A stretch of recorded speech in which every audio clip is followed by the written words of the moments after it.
तो आज के इस वीडियो में मतलब ये एक ऐसा वीडियो होने वाला है कि अगर आपको यूपीएससी में मेंस की तैयारी कर रहे हो आप, तो ये एक ऐसा वीडियो है जो पूरी आपकी मेंस की प्रिपरेशन को एक तो स्ट्रीमलाइन कर देगा, और जिस दिन वो एग्जाम के दिन जो आंसर्स लिखने हैं, तो हर पेपर में जीएस 1, 2, 3, 4 में क्या मेन चीज पे आपको ध्यान देना है, कैसे आपके आंसर यूनिक बनेंगे, वो एक तरह से हमको गाइडेंस जो है आज मिलने वाला है। हमारे साथ जुड़े हैं ऑल इंडिया रैंक 17 इस बार के यूपीएससी एग्जाम में चितवन जी, स्वागत है आपका। मतलब मैं काफी देर से चर्चा कर रहा था, तो इनका ये सबसे फेवरेट पार्ट रहा है, जो इनकी बड़ी इच्छा थी कि सर ये वाला एक वीडियो हम लर्नर्स तक पहुंचाए, ताकि बहुत सारा इसमें गाइडेंस इनको जो है देना है। हर चीज में किन बातों का ध्यान रखना है वो जो है हमें बताने वाले हैं। Thank you sir. तो this would be a very short yet the most important thing जो मेरे को लगता है। डिस्क्लेमर इसमें ये होगा कि this is highly personal thing. इसमें जो भी चीज़ें मेंशन है वो मैंने सोचा था कि मेरे को ये करना है पेपर में, बट मोर और लेस सबको ये करना है, क्योंकि एवरी जीएस इज डिफरेंट। आपके हो सकता है जीएस 1 में या 2 में अच्छे मार्क्स आ रहे हो, पर बाकी 2 या 3 में नहीं आ रहे हो। तो the most important thing is to know where the difference lies as per the GS. तो स्टार्टिंग है, जैसे जीएस 1 में है, मैं हमेशा मैप्स बनाना भूल जाता था। तो इट इज़ वेरी इंपॉर्टेंट, जैसे हमने भी बात करी थी कि जीएस 1 में और स्पेशली अगर ज्योग्राफी है तो मैप्स तो बनाना ही बनाना है। सही बात। उसके बाद सोर्सेज ऑफ डेटा मैं हमेशा भूल जाता था, मैं डेटा लिख देता था, पर हमेशा मेरे को टेस्ट सीरीज में रिमार्क आता था, भाई सोर्स कहाँ से क्योंकि that is what makes your data authentic and different from others.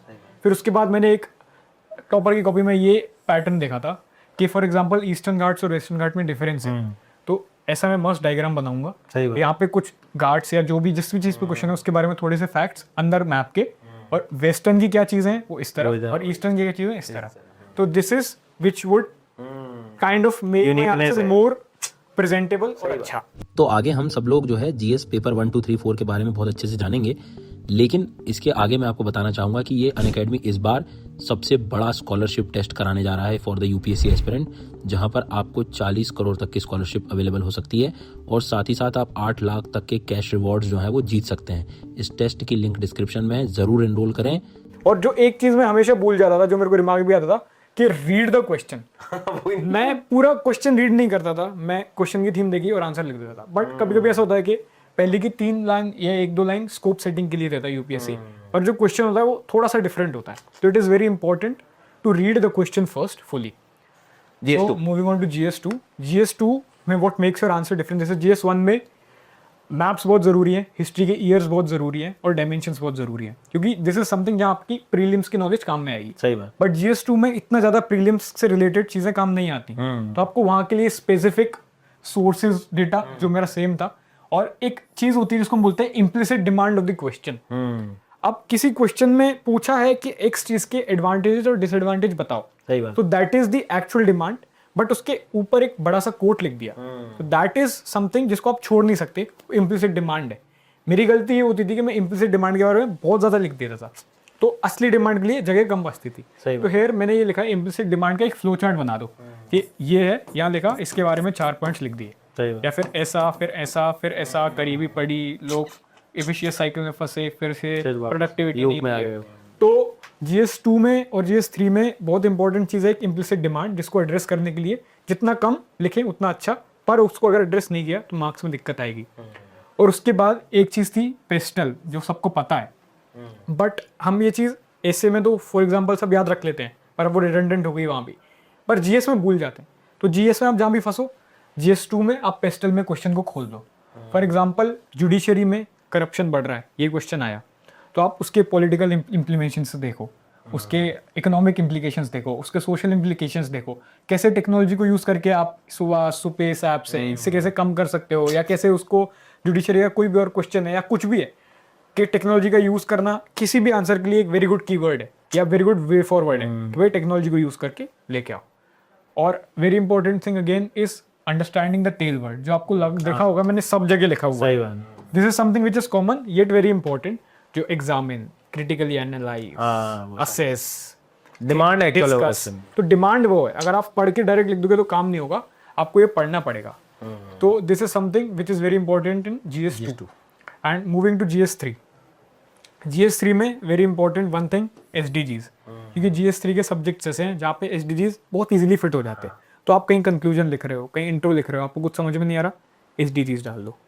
आप डेटा डेटा, यहाँ मैंने 2 बार लिखा है क्योंकि GS3 में डेटा की weightage is very much more than GS1 and 2, ओहो, क्योंकि इकोनॉमी है फॉर एग्जांपल, सही बात। या इंटरनल सिक्योरिटी है, या कुछ भी क्वेश्चन आ रहा है, तो आप जितना ज़्यादा डेटा दोगे उतना ज़्यादा आप अपने क्वेश्चन को सप्लीमेंट कर रहे हो with data and facts, which is very important. और third thing is committees. Way forward अक्सर क्वेश्चन में लिखना होता है, विच दिस शोज कि आपका माइंडसेट कैसा है क्वेश्चन के प्रति, और एज अ पर्सन आप क्या देखते हो। तो way forward is not something मेरे को लगता है कि जो मेरे को लगता है, क्योंकि who am I to give a way forward. तो वे फॉरवर्ड में सबसे इंपॉर्टेंट चीज़ है कमिटीज़, जैसे हमने देखा था दलवई कमेटी हुई, बंदोपाध्याय कमेटी हुई, या खाका कमीशन हुआ, ये जो भी कमिटीज़ हैं उनकी एक लिस्ट बनाओ, उनको डिवाइड करो GS वाइज। सारों GS की भी अलग कमिटीज़ होंगी और एक GS के अलग अलग सब्जेक्ट की भी अलग अलग कमिटीज़ सही होगी, बात। कि इकोनॉमी की ये कमेटी है, डिजास्टर मैनेजमेंट की ये कमेटी है, एग्रीकल्चर की ये कमेटी है। तो जहाँ भी आप वे फॉरवर्ड लिखो, मैं पर्सनली ट्राई करता था कि मैं वे फॉरवर्ड ये ना लिखूँ जो मेरे को अच्छा लगता है, कि भाई टेक्नोलॉजी का यूज़ करो। अब ये बात आप बोल रहे हो, मैं बोल रहा हूँ, तो एग्जामिनर को फर्क नहीं पड़ता, पर यहाँ देखा है कि इस कमिटी ने ये बात बोली, तो this adds value to your question. सही बात। तो this is very important I think. And another thing is case study. जैसे हमने GS3 के सेशन में भी बात की थी कि फॉर एग्जांपल आप डिजास्टर मैनेजमेंट लिख रहे हो और उसमें जोनिंग और मैपिंग का पॉइंट लिख रहे हो, आपको कुछ नहीं करना, एक छोटा सा बॉक्स बनाना है, सही। ऊपर लिखना है केस स्टडी, या लिखना है कि IIT केरला ने या फिर केरला ने या फिर किसी और उड़ीसा ने ये ऐप बनाया इस दिक्कत से हैंडल करने के लिए, और उनका ये रिजल्ट आया। सही बात। So this will make your मेरी हो आंसर गई डिफरेंट फ्रॉम उसकी अदर स्टडी की भी। और एक बहुत ज़्यादा स्पेसिफिक चीज़ है ये। सही बात। तो this is how I think things in GS3, 2 and 1 would work. To sum it up in short, GS4 में very important thing is your keywords, your thinkers, और आपके जो इम्प्लीमेंट जो केस स्टडीज होते हैं। आप कोई 10 मार्कर लिख रहे हो, for example first will talk about 10 markers, तो 10 मार्कर्स में आपका और किसी और का आंसर कैसे डिफरेंट होगा। सही बात। आप कितनी टेक्निकल चीज़, या फिर टेक्निकल मतलब ऐसा नहीं कि बड़े बड़े शब्द लिख रहे हो, क्या थिंकर है कि भाई डिओन्टोलॉजी की अप्रोच है कांट की। उसके बाद गांधी जी कहते हैं कि 7 सिंस हैं, तो यहाँ से आपके आंसर में कोई थिंकर भी आ रहा है, सर्वोदय, अंत्योदय, कीवर्ड्स भी आ रहे हैं। और ट्राई करना चाहिए, क्योंकि ये बहुत सारे लोग नहीं कर पाते एथिक्स में, डायग्राम्स फंसाने का। वो आपने बताया भी थे। हाँ, डायग्राम से आप बड़ी बड़ी चीज़ इजीली समझा सकते हो, और क्योंकि एथिक्स में सारा answer line line line line है, तो डायग्राम से आपका थोड़ा सा डिफरेंस भी दिखेगा। And second thing is very important, that is case study, जो कि मेक और ब्रेक बनाता है। तो उसमें हमने जैसे बात करी थी कि क्वेश्चंस केस स्टडी के मोर और लेस सेम आते हैं। ऑप्शंस क्या है, मेरिट्स डिमेरिट्स क्या है, कोर्स ऑफ एक्शन क्या है, आपने उसको क्यों चूज किया, तो उसके लिए आपके पास कुछ रेडीमेड अगर टेम्पलेट्स होंगे तो आप उनको याद करके जल्दी लिख पाओगे, आपका टाइम बचेगा और पॉइंट्स अच्छे आएंगे। क्योंकि मे बी अब अगर मैं प्रेशर में सोच रहा हूँ तो मैं उतना अच्छा ना सोच पाऊँ जितना मैं अभी रेस्ट में सोच रहा हूँ।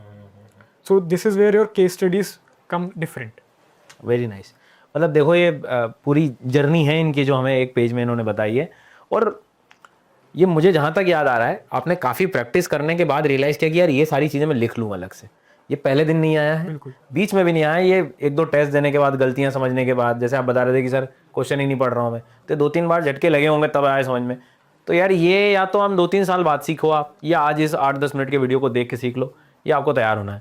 Thank you so much. मतलब बहुत अच्छा आपने तो जो अचीवमेंट है, लेकिन ये असली अचीवमेंट मैं जो मानता हूँ कि जो आपने पाया है, जो आपने अनुभव लिया है, अगर हम और भी लर्नर्स तक पहुँचा पाएँ तो।